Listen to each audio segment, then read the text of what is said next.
Good afternoon everyone! Eto na naman tayo guys. Papakita nga pala yung kapatid ko kung saan sila nagtatrabaho. Ito nga pala guys, yung kapatid ko, construction lang yan. Pero mabait, masipag, at mapag-alaga sa mga anak niya. Ito naman yung bayaw ko, pakapogi niyan. Kung ano ang mga binibideo niya lang dyan guys. Nang aasar lang talaga to. Kita mo, ito yung tito nga namin, binibidyoan niya. Naasar yan. Ang dami yung sinasabi dyan sa kapatid niyo. Ayaw niya kasing pa-video niyan eh. Kung naghanap dyan, single pa yan dito. Oh my God! May gusto dyan. Oh my God!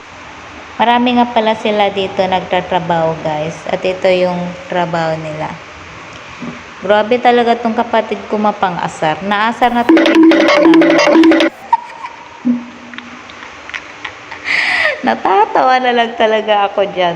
Kita nyo naman guys, pag nagalit yan ako. Pero mabait yan, sobrang bait. Sa mga apo niya, mga pamangkin niya. Bait sa amin yan guys.